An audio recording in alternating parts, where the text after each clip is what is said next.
So ఈ మధ్య రామ్ గోపాల్ వర్మ గారు రాజకీయాల గురించి ఎక్కువగా మాట్లాడలేదు. ఈ మధ్య ప్రతిదీ ట్వీట్ చేసేవారు. లోకల్ రాజకీయం నుంచి ఇంటర్నేషనల్ పాలిటిక్స్ వరకు కూడా మాట్లాడేవారు.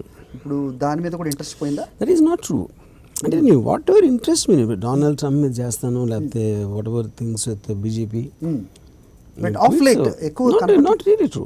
మీ ట్విట్టర్లో అంటే మేబీ నాకు ఇంట్రెస్ట్ కలిగిన డ్రామా నాకు అనిపించలేదేమో. ఓకే, అది కూడా కొంతమంది కొన్ని టాపిక్స్ ఇంట్రెస్ట్ ఉంటాయి, కొన్ని ఉండకపోవచ్చు.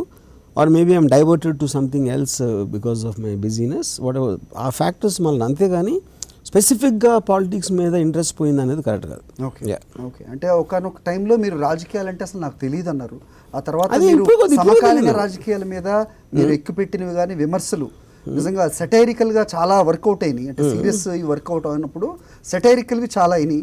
ఈ మధ్యకాలంలో మీరు ఓ స్వీట్ పేరుతో రసగుల్లా అన్నది చాలా బాగా పాపులర్ అయింది కూడా. ఆ తర్వాత వాళ్ళ నోరు మూతలు కూడా పడింది. కొంతమందికి ఆశ్చర్యం వేసినా దాని మీద మీ టేక్ ఏంటి? ఇప్పుడు పాయింట్ నోరు మూత పడడానికి రీజన్ నాకు తెలియదు, అది నేను చెప్పను. ఇంకా I don't want speculate on someone.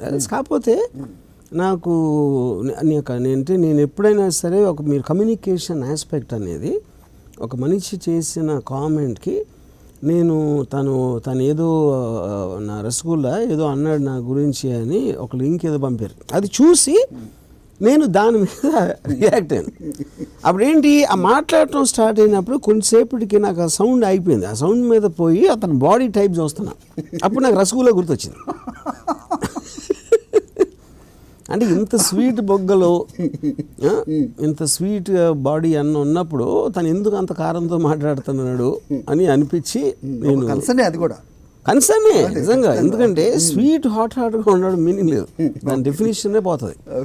అందుకని నాకు స్వీట్లు అంటే చాలా ఇష్టం. అందుకని ఆ రసగుల్లా మీద ఉన్న ప్రేమతోటి నాకు తోచిన ఒక సలహా ఇచ్చారు. Okay, accepted sir.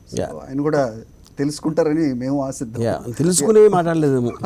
Okay right. ఇక నిన్న మొన్న అమ్మాయిల్ని ఎప్పుడు మీరు సినిమా ముందు అమ్మాయిల్ని పోగేసుకొని వాళ్ళు క్వశ్చన్ ఉంటాయి, తర్వాత మీ ఆన్సర్స్ ఉంటాయి. దాంట్లో ఇంకా సినిమాలు ముందు కదా, ఆ సినిమా బట్టి సినిమాని బట్టి. సో అందులో అమ్మాయిలు ఇంకా మిమ్మల్ని హక్ చేసుకోవచ్చా అని అడుగుతున్నారు. చాలా మంది అబ్బాయిలు తెలుసు మీకు ఈ కాలంలో ఈ ఏజ్ పిల్లలు అందరూ ఏజ్ అయినా సరే సో వెనకబడతా ఉంటారు. పాపం చాలా మంది కష్టపడతా ఉంటారు అమ్మాయిల అట్రాక్షన్ కోసం. సో అలాంటిది వర్మ గారిలో ఏముంది అని అడిగేవాళ్ళు కూడా లేకపోతే దాని వెనకాల స్వార్థమా జలసియా అదేందో మాకు తెలియదు కానీ but what is there RGV?